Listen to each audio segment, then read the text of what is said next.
Y'all doing alright? Scricky, I'm not talking to you.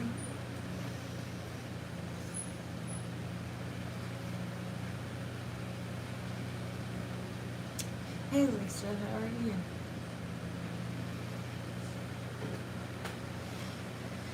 This one's not going to be very long. This is just like one of my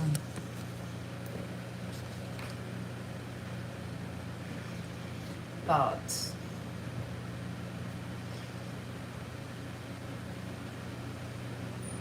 Hey, I'm just me.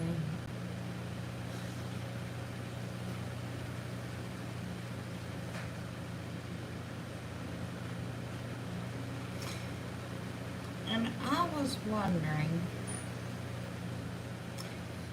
if we might could find one person who ordered a pair of those glitchy shoes.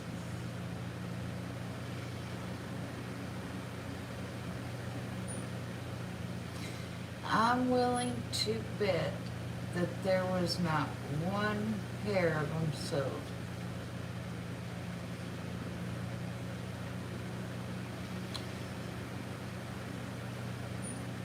Or one pair truly made and sold in all actuality.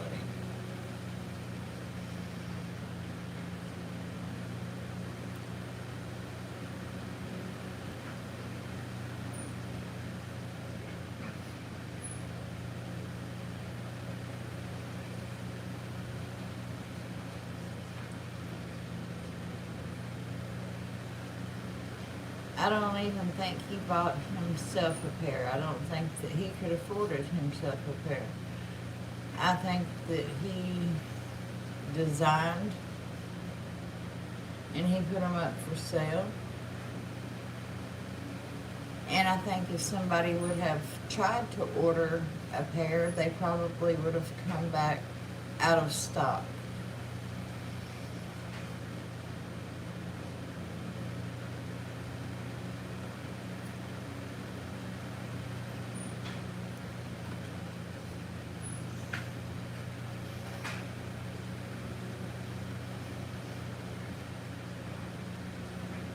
I'm thinking that he never really even had intentions of selling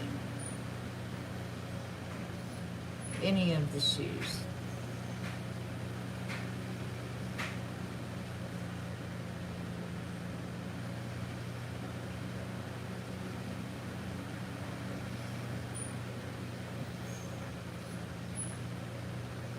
That he was put here as one great big distraction for months.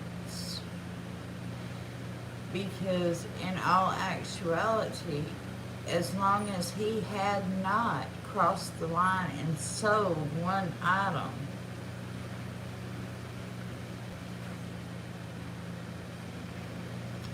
he really had not done anything to be jailed for. So he was right on his Facebook post about the worst thing that was going to happen to him was he was going to be put in a mental institution for 3 days. Just so long as there were certain lines that he didn't cross.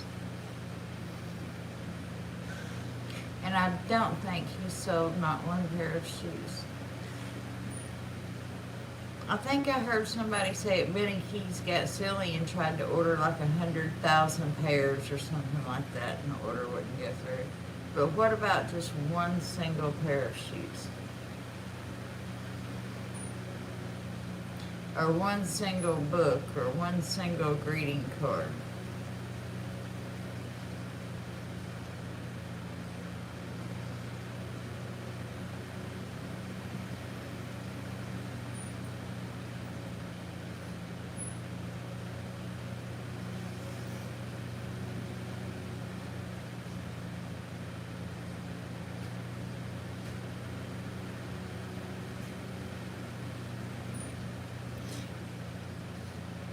He could have been paid to set up all those websites and carry on like that for as long as he could get by with it. as long as he did not actually sell a shoe,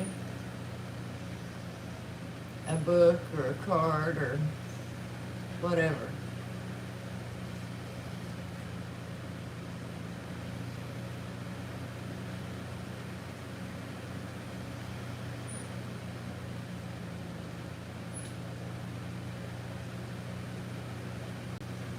Another look here, not here.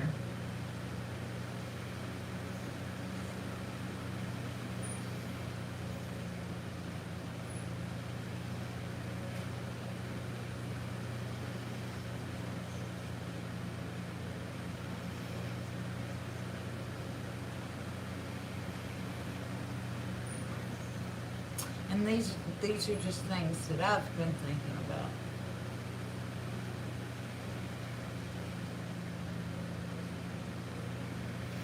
In the beginning of the Summerwells case, there was this big hoo-ha going around about a petition to stop creators from being able to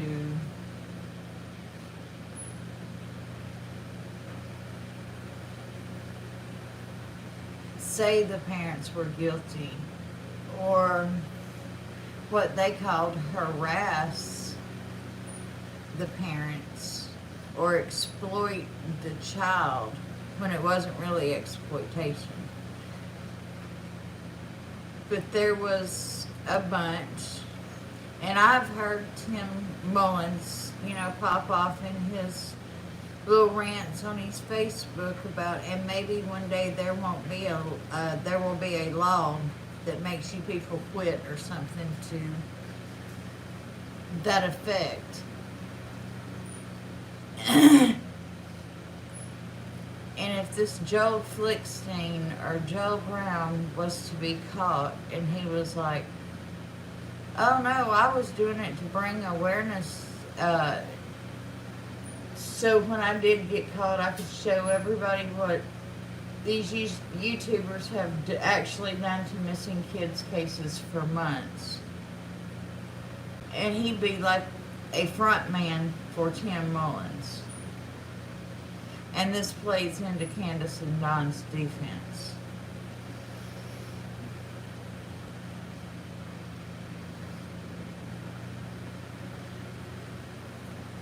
Whatever happened with that petition about Summers' law to stop the exploitation of online crimes?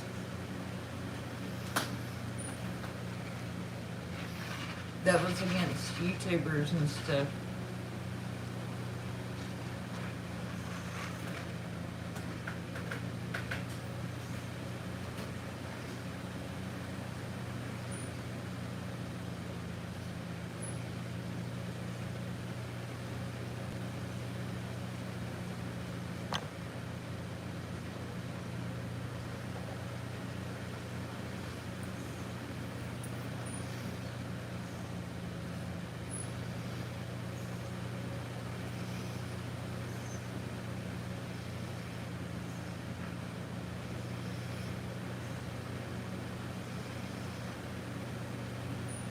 I had not heard anything about the PI coming back attached to the shoe address. That's the first I've heard about it, but still, see, it was set up by the Wells camp. But I'm telling you, chances are not one shoe was sold.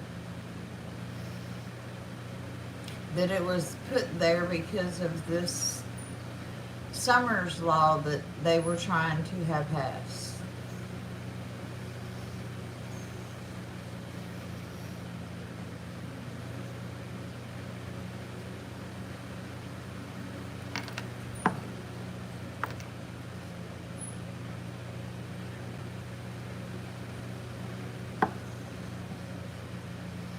Hey, Lynn.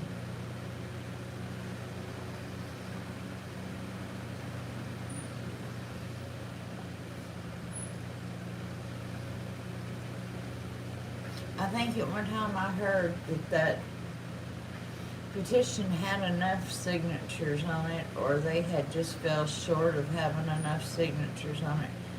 I'm not real sure.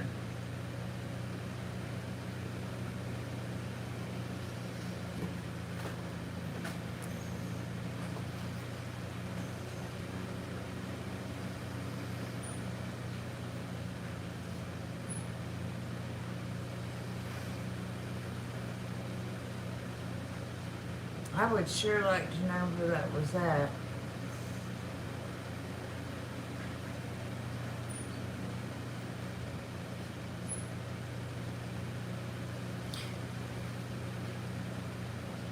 It's just now getting about all that time, but if they were going to take anything like that to the House of Representatives, they would be doing it just about now. So the YouTubers in Tennessee better be paying attention to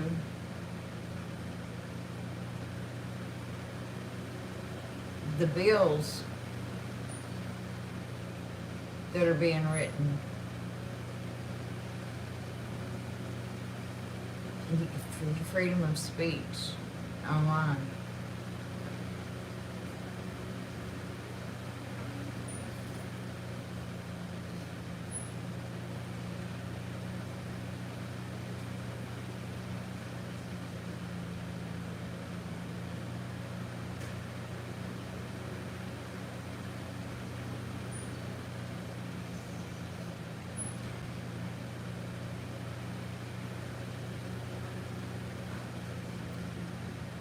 But I'm going to bet that not one pair of shoes, not one book, not one greeting card was sold.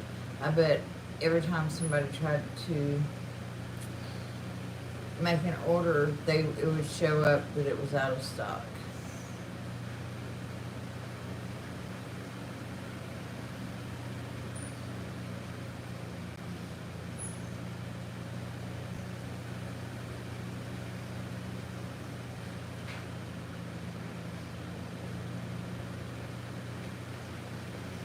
I mean, it just makes sense to me.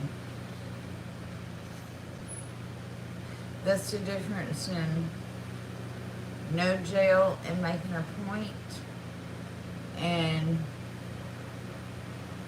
being put away for a long, long time and the police watching you for the rest of your life, potentially.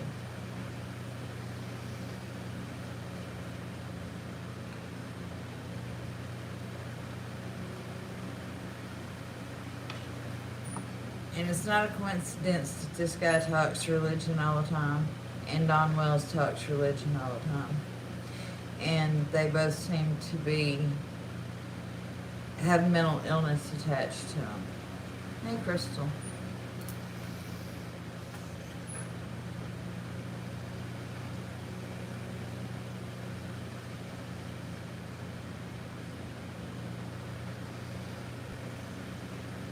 So the petition is still out there. Interesting. I don't think anybody understands the whole concept of the shoe other than what part of the concept I understand is you make a shoe with missing kids on it, it sells, you make a big donation to the National Center for Missing and Exploited Children.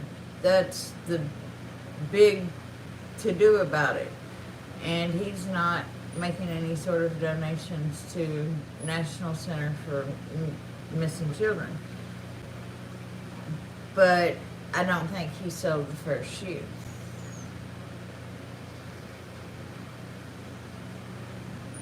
That's what it boils down to, is, you know.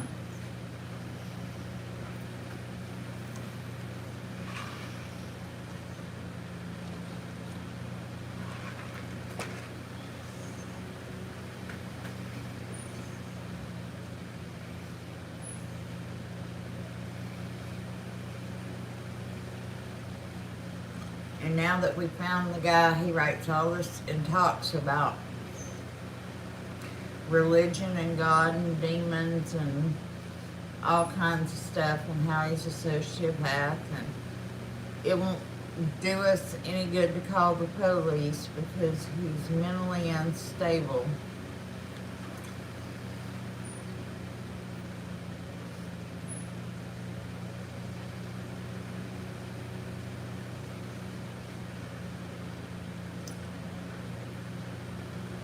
Now, I'm going to move on to jodiesue. Everybody for the past 5 months has heard me say off and on that I had spoke to Sheriff Lawson a long time ago about jodiesue. And I never have told anybody what was said between that man and myself.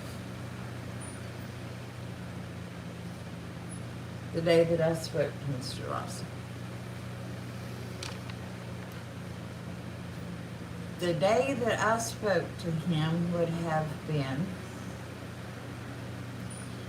shortly after. Now, I'm not the type that records phone calls, so I do not have a recorded receipt for this. This is one of those situations to where you either believe me or you don't, because this was very back on in my earliest of YouTube days when I first started my channel. I did not realize that phone recordings were the big things.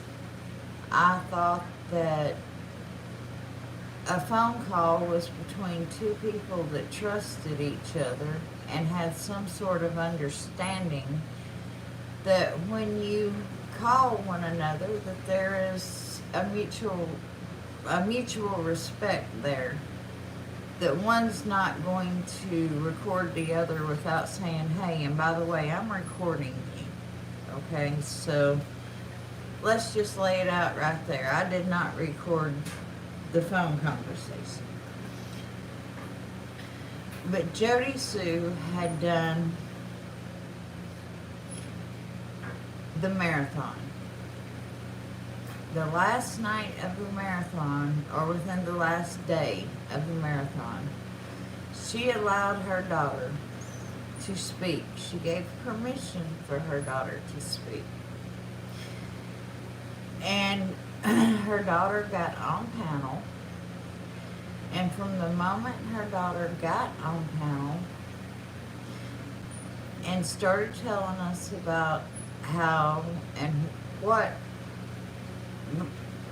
Andy had told her he had seen, well, I'm going to tell you the child is not sure what she's seen.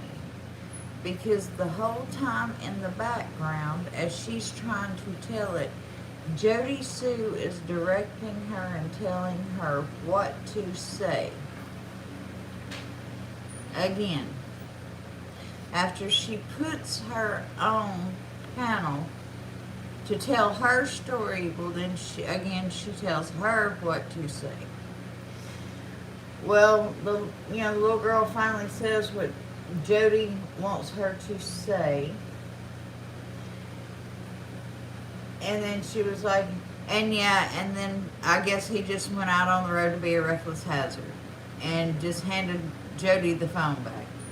Just to be done with it, because she couldn't tell her story because jodiesue was pushing the narrative through her. But this was when the little girl was supposed to have told in her own words about Andy seeing Summer's dead body. This was also during the time when jodiesue was pushing the narrative of Andy bringing in pounds of meth into that community. This was when jodiesue was telling that narrative of probably the true Beach Creek as far as how the drugs were coming in. I called Sheriff Lawson, and he wasn't in, but they took my number, and that man had the decency to call me back. I guess this was before things got so crazy that he just quit returning people's phone calls. And I talked to him for a good long time. And when the conversation got around to jodiesue, he said, listen, let me tell you something about jodiesue Brown. He said, that woman is crazy. He said she would crawl up underneath somebody's front porch to listen and see if the dogs got ticks, if it benefited her by $20. Now, the man didn't have to say much more than that to me.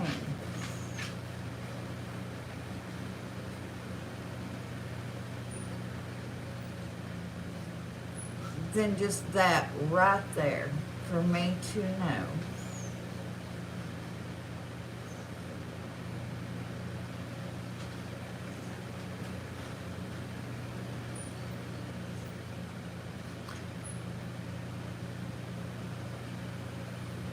And for him to also let me know in no uncertain terms that he knew that she was out here scamming money off of Summersback.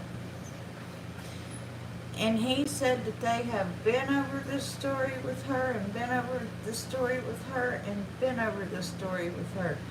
And they can't find anything she says to be credible. It's not that they don't want it to be true. It's not that they don't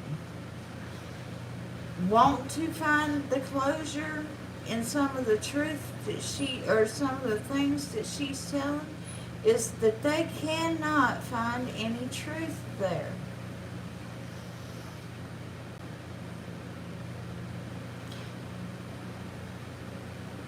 Now, me and him didn't say much more than that right there together.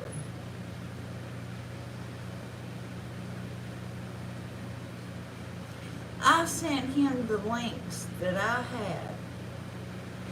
And then I sent TBI the links that I had. And that was the last time I spoke to Mr. Lawson.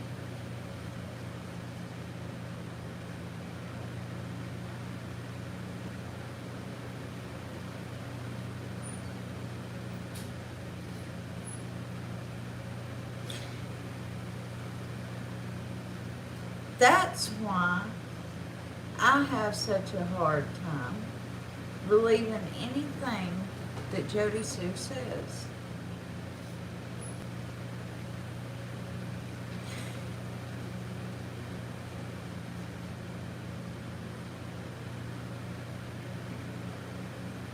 And the man seemed he was pleasant enough with me.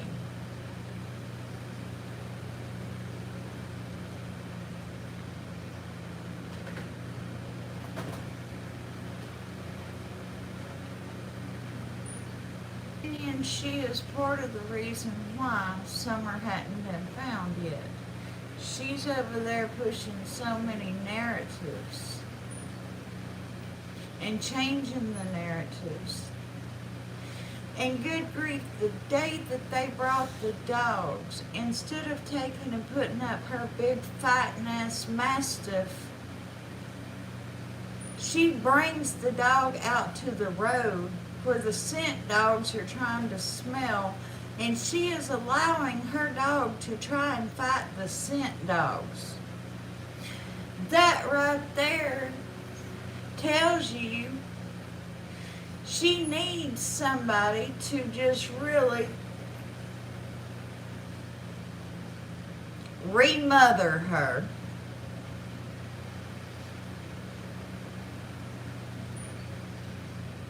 In a proper way. Because somebody didn't raise her right.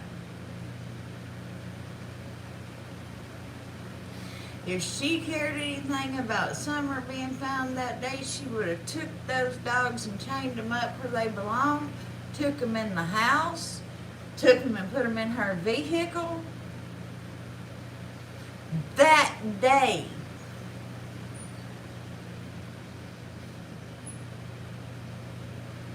She's the one that needs charged with obstruction of justice.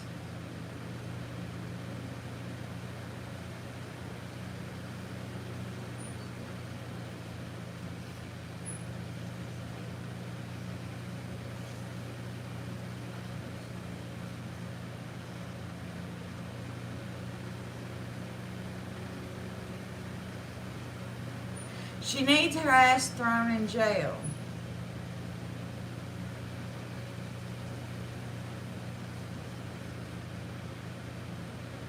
She pulled her shoes off in a creek that she herself said was full of dirty hypodermic needles where they've been shooting dope. Dave Rader said that that creek was full of dirty hypodermic needles, but she pulled her shoes off to walk in the bottom of it.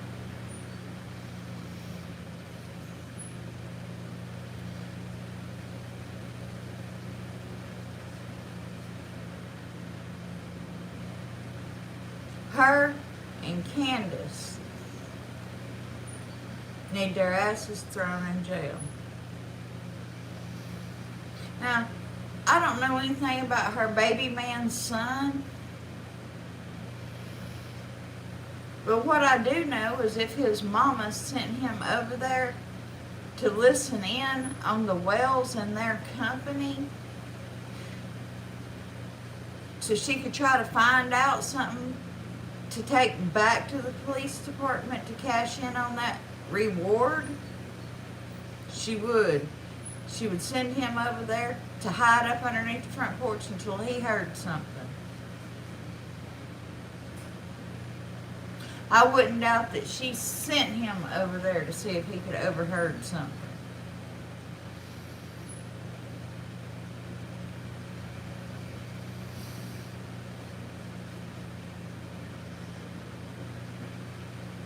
So if he was caught over there after Summer disappeared, I'm sure jodiesue sent him to overhear something about where Summer may be at so she could cash in on it.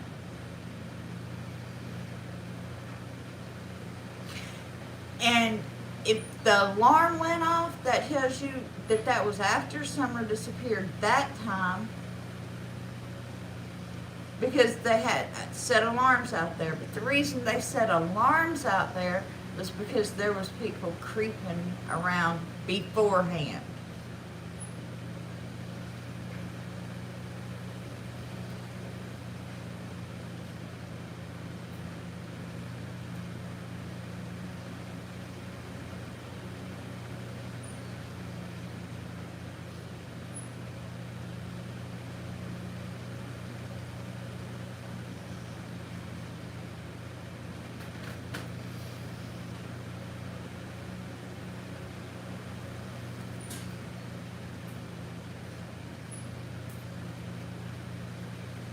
Yep, me too.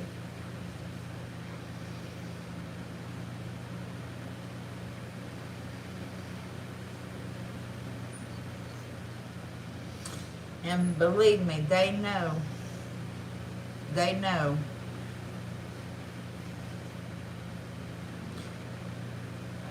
About her changing the narrative.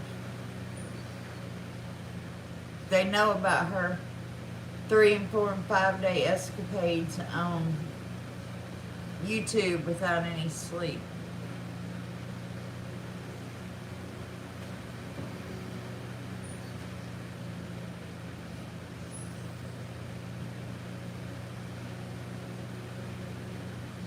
But she needs to be thrown in jail.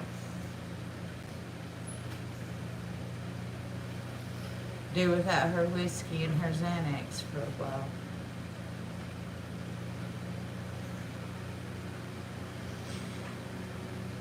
Vanessa, they're afraid that they have that kid hid back up in the woods somewhere, and if they arrest him, she's going to starve to death for sure. So they're going to try to, I think, try to rescue her and then arrest these Fruit Loops.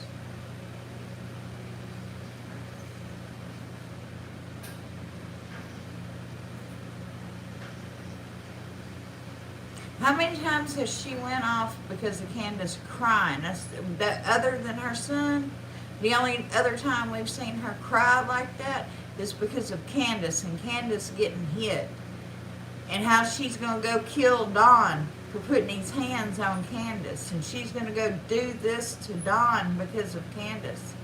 And then she goes off a couple of times and she reminds him, what did I tell you the night that Summer come up missing? What did I tell you was going to happen if you put hands on her? So it sounds like to me, Candace and jodiesue was a hell of a lot closer than they want us to know about. Just saying. Jodiesue gets plumb mad and tearful.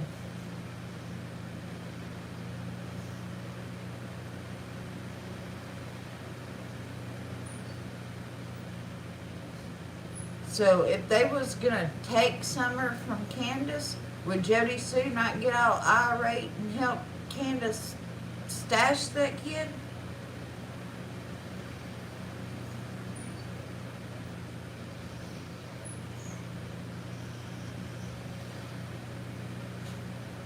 I'm just asking a question there. It's very possible.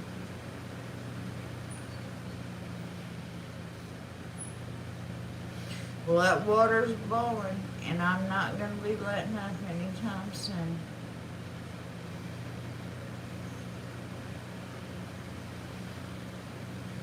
A whole lot more than your feet stinks, Jody, when the scent dogs just stop right in front of your sister.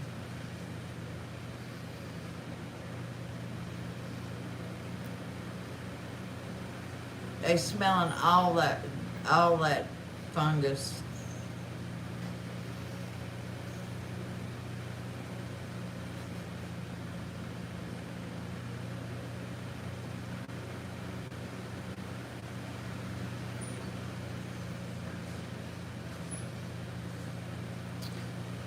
Alright guys, there's 38 of y'all in here. I got 24 likes. Y'all jump out and go hit the like button for me real quick. 38 likes isn't a lot to go put in the algorithm. I'll see if I can't come up with a picture of her dogs.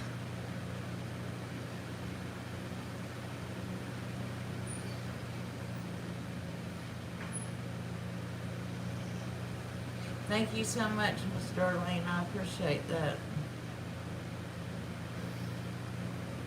You don't know how much that means to me.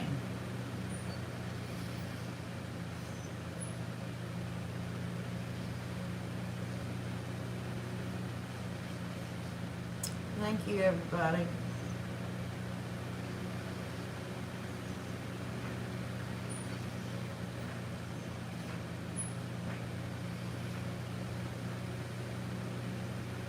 Oh, and Brandy Nails, shame on you for not letting them search all the local farm buildings around there. You're almost up there with Candace.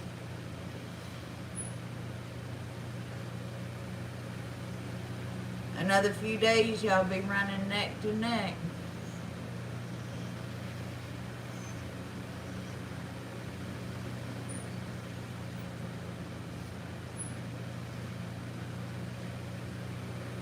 We'll call it Bad Mothersville. One can be the president, the other can be the vice president. You don't have to worry about the population because there won't be no kids there.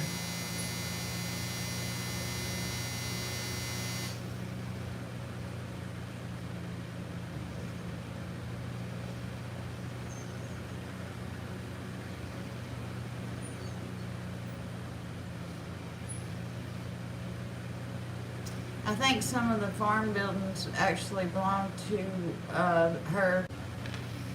They belong to her father-in-law on the cabbage or lettuce farm or whatever it is.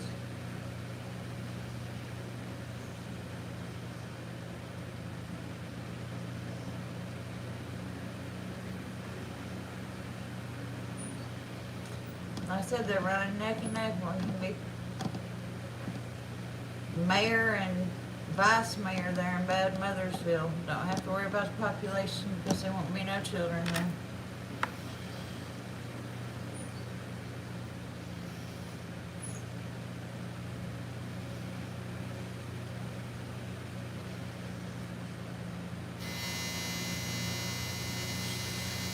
Alright guys, my clothes are dry. I'm gonna go fold them real quick before they get wrinkly and stuff. But give the video a rewatch, like it, share it, all that good stuff. And I will see y'all sometime after a while or tomorrow.